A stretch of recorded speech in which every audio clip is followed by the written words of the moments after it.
Ang title po ang ating pag-uusapan is it's all about never give up on souls.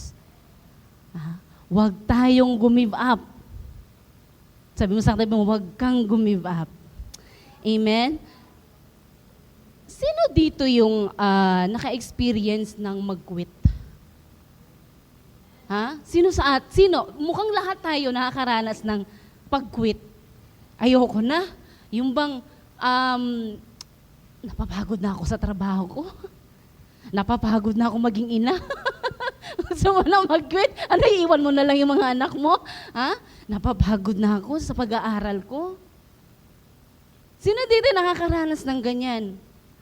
Napapagod na ako sa negosyo na pinagpipray ko naman kay Lord. Bakit hanggang ngayon? Bakit hindi pa rin lumalago?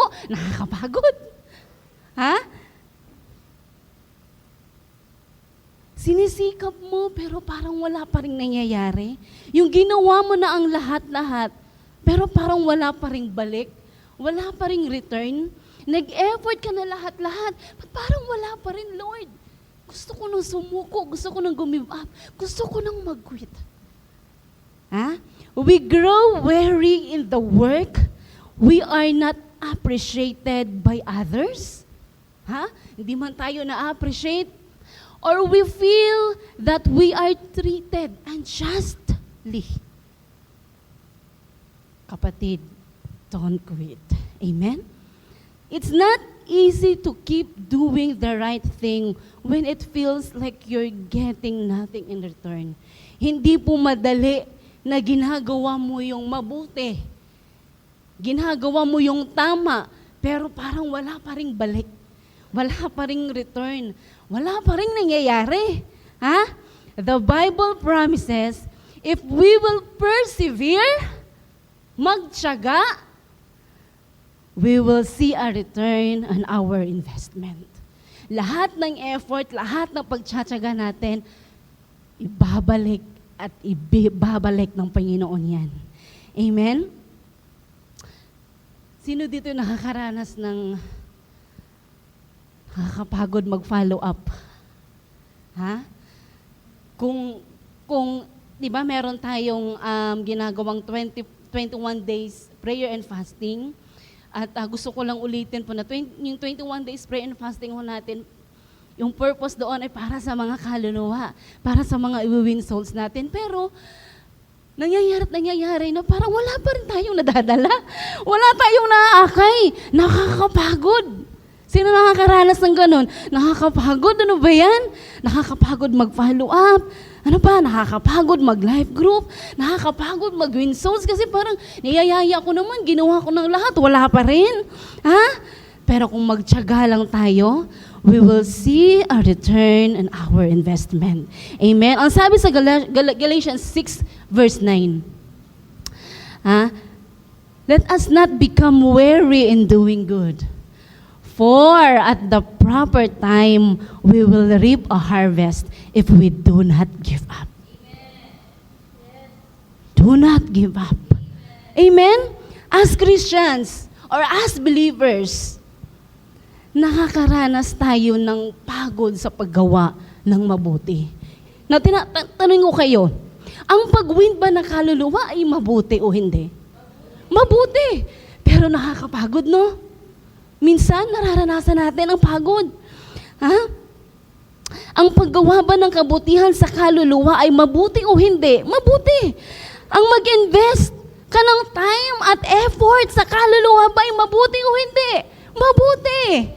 Amen? Pero paano nga kung ikaw yan at naranasan mo ngayon yan? Napagod ka na sa pinapagawa ng Lord sa atin, na wala man lang balik. Lord, wala talaga, Lord. Nag-effort na ako. Alam mo naman, Panginoon, na ginawa ko na lahat-lahat. Pero wala pa rin. Parang minsan nadadala ka na eh. Ayoko na. Nakaka-frustrate. Amen? Alam niyo mga kapatid, huwag kang mag-worry. Huwag kang mag-alala. Huwag kang ma-frustrate. Why? Kasi hindi lang ikaw ang nakakaranas ng ganyan. Lahat tayo nakakaranas ng ganyan. At even si Paul, ilang beses siyang kinulong. Dahil lang sa pagpipreach, dahil lang sa pag-win ng souls. Binato na siya ng mga paraseyo, ha? At kahit kinulong na siya, grabe, hindi siya nagpatinag. Nag-win souls pa rin siya. Nag-preach pa rin siya ng gospel. Pero mababasa ba natin doon sa Bible na, mabasa ba natin si Paul doon na dahil sa kinulong siya, dahil sa binato siya, nag-persecute siya, gumive up siya, nag-quit siya? No! Wala tayong mababasa doon. He never quit. He never give up. Isa pa, si Job. Lost everything. Lahat na wala sa kanya, including his family, wealth, livestock, crops, health, and even yung relasyon niya sa kanyang asawa at sa mga kaibigan. Nawala sa kanya lahat yon. Instead, cursing God, anong ginawa niya? He praised God. Nagpuri pa rin siya sa ating Panginoon. And again, wala tayong mababasa doon sa Bible na gumive up si Job. Instead, binigay ng yung double portion para kay Job. Binalik lahat kay Job yung nawala sa kanya. Amen? And again, wala nga tayong nababasa doon. Kaya wala tayong karapatan. Gumive up. Amen? Totoo ba ang very challenging? Totoo bang nakakapagod? Ha? Ang mag-soul winning? Ang mag-akay ng kaluluwa? Yes, nakakapagod. Very challenging. Alam mo kung bakit?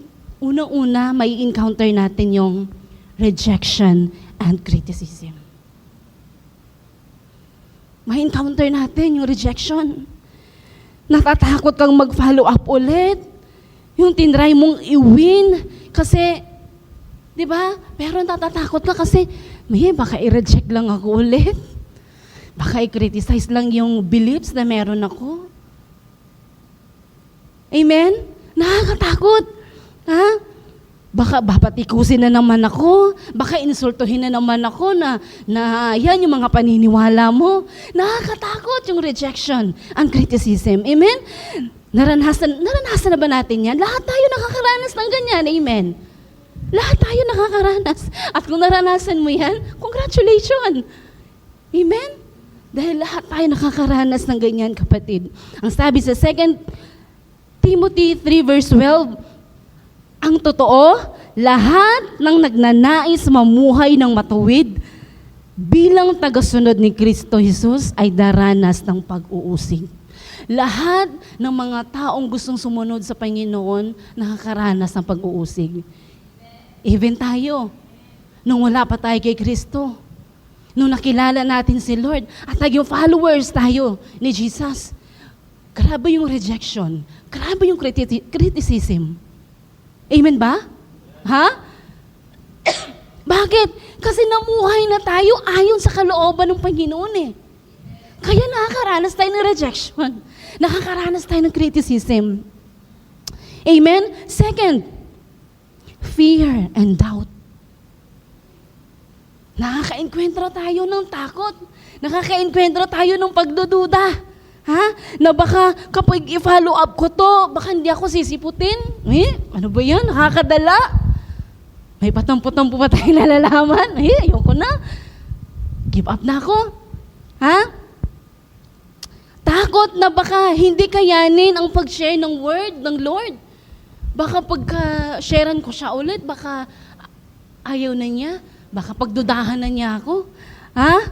Mga pagdududa, maging sa sarili mo, andun na yung duda mo, andun na yung doubt mo eh. Hindi, parang hindi ko talaga mai-invite to.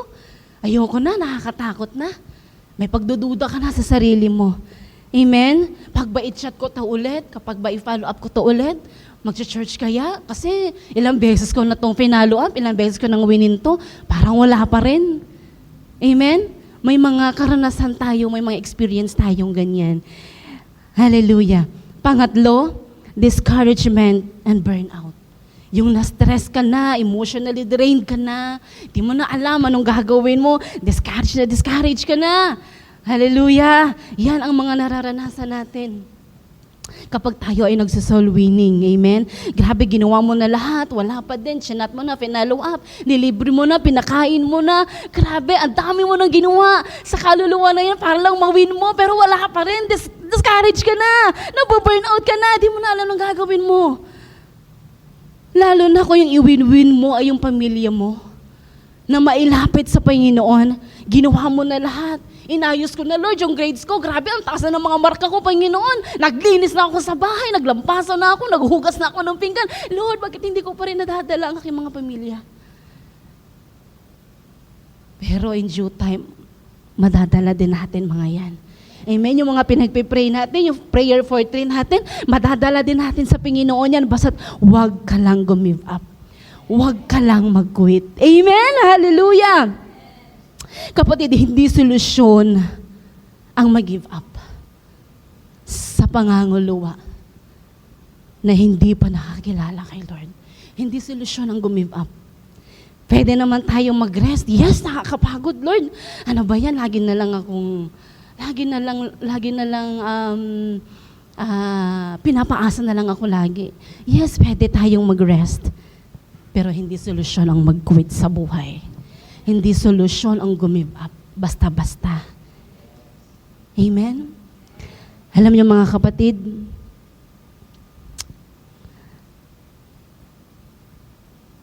yung rejection, yung criticism, yung fear, yung doubt, yung discouragement, burnout, and persecution, normal lang yan na maranasan natin bilang isang Kristiyano. Normal lang yan. Alam niyo yung hindi normal? Ha? Yung habang nararanasan natin, yung mga challenges na yan sa buhay natin, doon tayo gumigive up. Doon tayo nag-quit. Yun ang hindi normal. Kaya sa tuwing na meron tayong challenges, meron tayong nararanasan sa buhay natin, hindi solusyon ang gumive up. Hindi solusyon ang mag-quit. Nandyan si Lord. Tatala't madadala rin natin yan. Ha? Huwag lang tayong tumigil. Amen? Quitting is not an option. Quitting is not an option. Don't give up. Why? Because someone needs Jesus. Ikaw ang gagamitin ni Lord para mawin mo yung taong yun. Mawiwin mo na sana siya. Kaya lang give up ka bigla eh. Bigla kang nag-quit. Sayang yung kaluluwa. Amen? And you know what? Here's the good news. Yes, may good news. Kapag tayo ay nagtsatsaga sa paglilingkod sa ating Diyos, ito ang mararanasan natin. Number 1, eternal rewards. Oh, rewards from heaven. Amen? Ang sabi sa Matthew 5:12, rejoice and be glad because great is your reward in heaven. Great is your reward in heaven. Amen? Kapatid, your struggles are temporary, but your triumphs are eternal. Woo! Hallelujah! Kanyaman eh. Grabe, yung struggle natin sa pag-win ng mga kaluluwa, temporary lang yan. Pero pag once na-win na natin yan, grabe! Woo!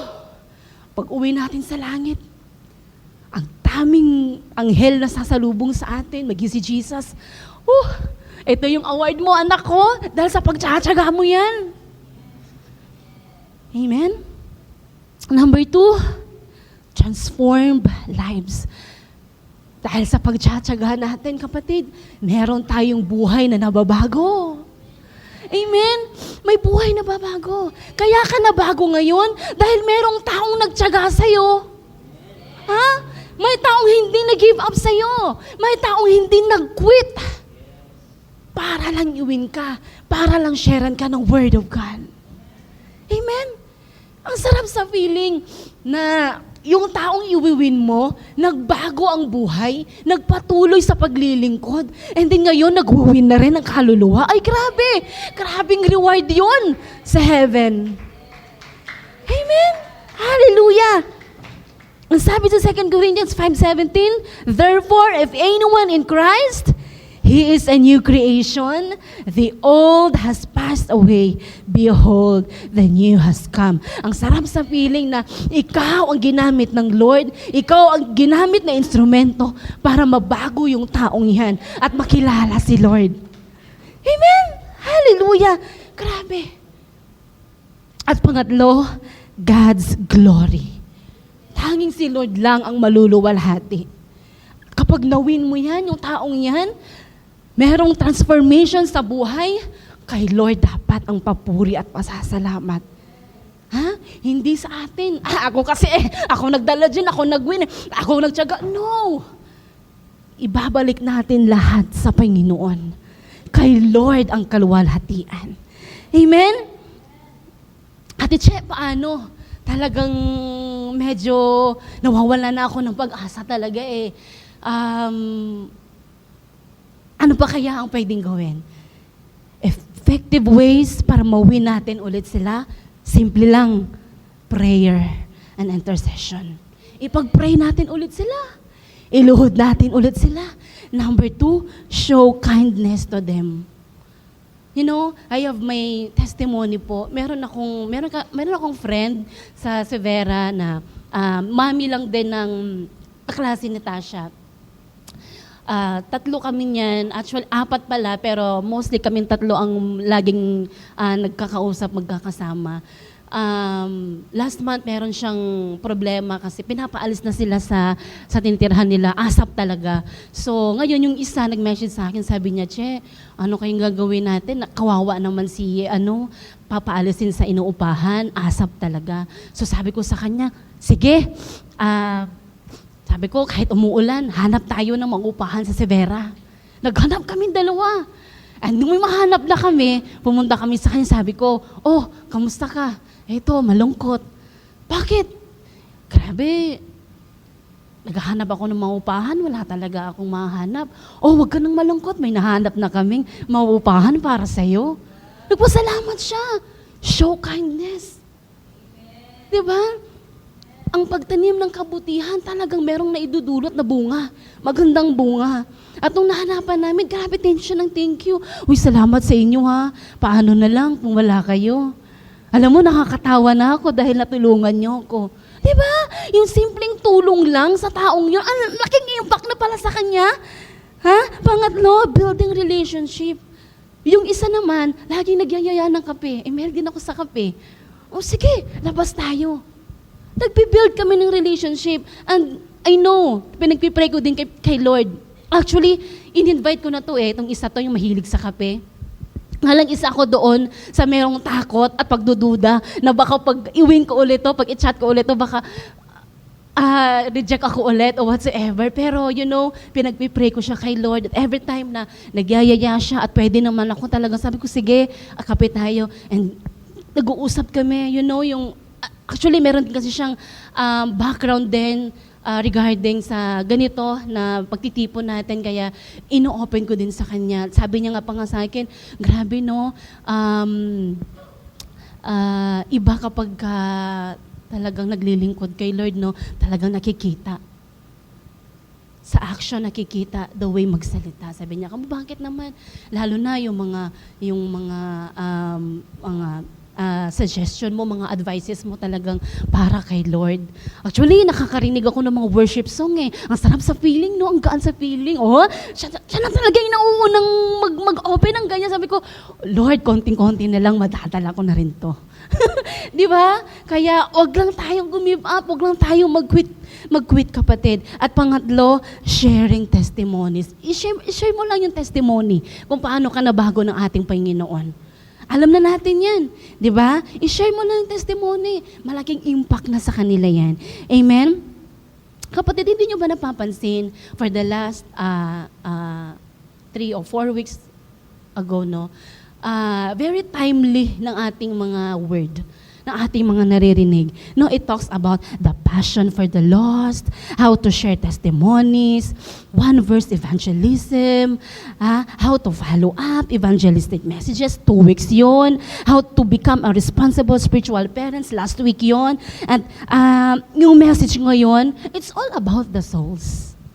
Di napapansin yon? It's all about the souls. Alam niyo kung bakit?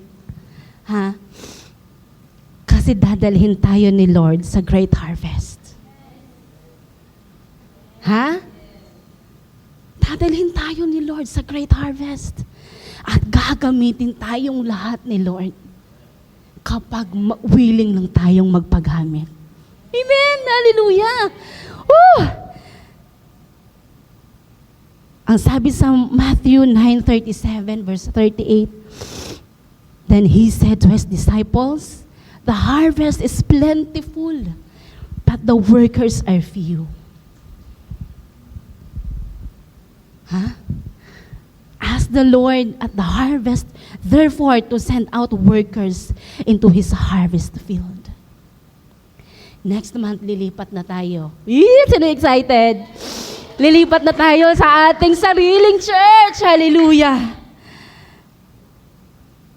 Sinong excited? Lahat excited. Next month, lilipat na ho tayo. At lahat excited ng lumipat. Mayroong purpose kung bakit iniligay tayo ng Lord sa lugar na iyon. Imagine ilang years nakatenga ang lote natin? 5 or 6 years? Ilang years nakatenga? Ganun pa man. Yun na, this is it na. Lilipat na tayo sa sariling church natin. Amen? At you know, ang dami nating i-harvest doon. Every time na pumupunta kami doon, pagbaba, di ba? Pagbaba, oh Lord, dami nating i-harvest. Yung pagbaba natin, may right side pa, may kanto pa dyan. Sa likod, marami pang tao doon. Maraming bahay pa doon. Yung pagbaba, Kuya Mike, di ba? Pagbaba, meron pa, kanto doon. Marami pa tayong i-harvest doon. Marami pa tayong iuwi na kaluluwa para sa ating Panginoon. Amen? Great harvest. At naniniwala ko na lahat tayo ay gagamitin ng Lord sa lugar na iyon. Amen? Alam nyo, kung bakit nararanasan natin ang rejection, nararanasan natin ang fear, nararanasan natin yung doubt, yung criticism, yung discouragement, yung persecution. Why? Dahil nire-ready na tayo ni Lord sa lugar na kung saan madami tayong mawiwin. Amen! Nire-ready lang tayo ni Lord. Kaya hinayaan lang niya na maranasan natin yung mga yun. Nire-ready ng Lord yung puso natin. At kung nararanasan mo yan, nireject ka, whatsoever, no? Discouragement, persecution, nire-ready ka lang, Lord. Nire-ready ka lang ng ating Panginoon. Amen? Soul winning is crucial. Hindi madali. Soul winning is crucial, but never give up. Amen? In James 1 verse 12, blessed is the one who perseveres under trials, because having stood the test, that person will receive the crown of life that the Lord has promised to those who love Him. Hallelujah. Amen? When you feel hopeless, when you feel discouraged, when you feel you're too tired to keep going, remember, we are promised the crown of life.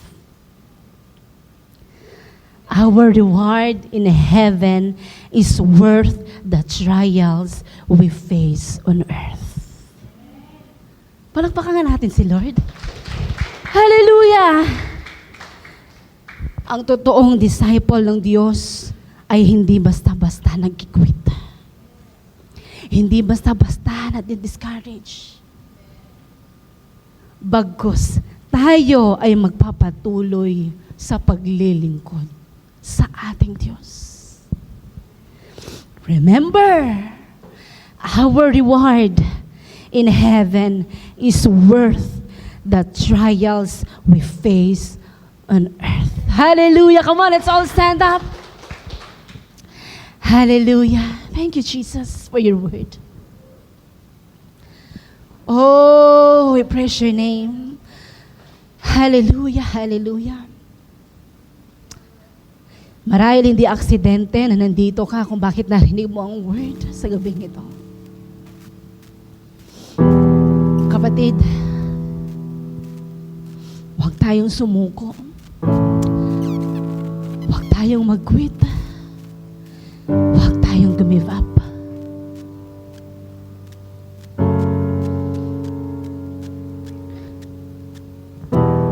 Our reward in heaven is worth the trials we face on earth.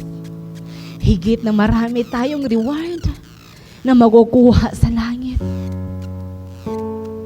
Yes, nakakaranas tayo ng kahirapan dito sa mundo. Nakakaranas tayo ng rejection, criticism. Nakakaranas tayo ng fear and doubt, discouragement, persecution. Pero hindi solusyon ang give up. Hindi solusyon na iwan na lang si Lord. At hindi option ang mag-quit na lang basta-basta. At kung ikaw yan, kapatid, kung ikaw yan na nakakaranas ng mga challenges na ganito, I want you to raise your hands and praise the Lord, worship the Lord.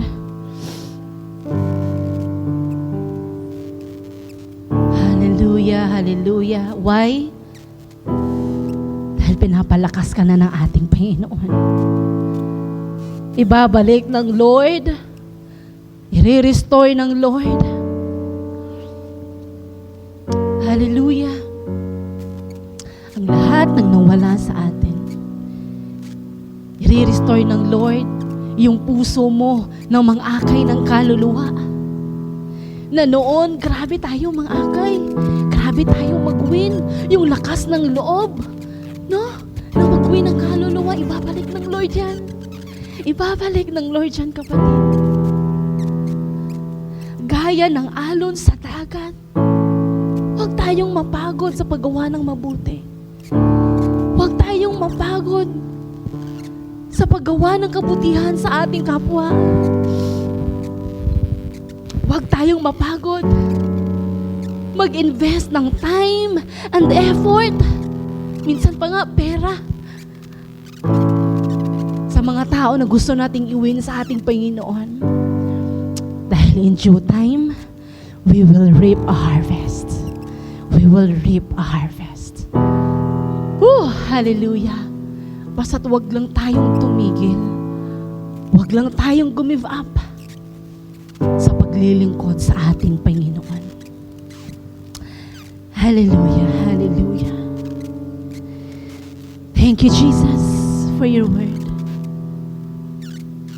Salamat, Panginoon, at muli mong ni-restore ang aming puso. Muli mong pinaranas ang kalakasan, Panginoon. Hallelujah. Salamat, Lord, sa iyong kabutihan. Na kahit ganoon pa man, Lord, na kahit nakakaranas kami ng ganoon, hindi mo pa rin kami iniiwan. Lord, nararanasan pa rin namin ang kabutihan mo at katapatan mo sa aming buhay. Sumusuko na kami, Lord. Pasuko na. Pa-give up na. Pa-quit na. Pero Lord, salamat dahil hindi mo kami iniwan. Salamat, Panginoon, sa hope na patuloy naming nararanasan. Sa pag-asa, Panginoon, na Lord, muli namin silang maakay. In due time, Panginoon. Salamat, Lord. We will continue to trust you.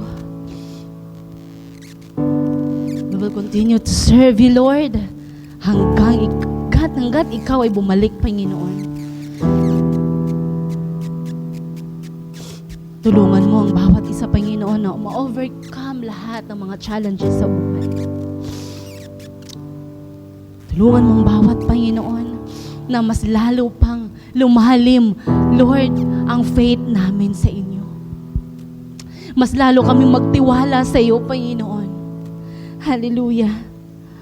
Lord, salamat sa courage. Salamat sa kalakasan, Panginoon, na patuloy mong ipaparana sa bawat isa. And tonight, uuwi kami, Panginoon, na bitbit namin ang pagpapala, Lord. Bitbit namin ang proteksyon nagmumula sa inyo. Lord, bitbit namin, Lord, yung kalakasan, Panginoon, muli. At restoration, O God. Salamat, Lord, sa mga anak mo, Lord, na nagpapatuloy, na nagsiserve sa iyo sa kabila ng kanilang mga problema, sa kabila ng mga challenges na kanilang kinakaharap araw-araw, Panginoon. Salamat dahil nandito pa rin sila, nagpapatuloy na maglingkod sa iyo, Lord. Patuloy mo silang i-bless, patuloy mo silang proteksyonan, Panginoon. Hallelujah. Ano man ang aming mga pinagpipray, Lord, inyong mga anak, hindi namin alam kung ano hindi namin alam, Panginoon, kung ano. Ikaw lang, Lord, ang nakakaalam.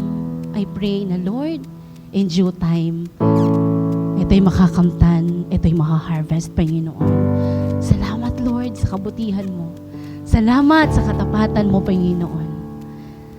Thank you for the word, O Lord. We give you back all the glory and honor. In Jesus' name we pray. Amen and amen.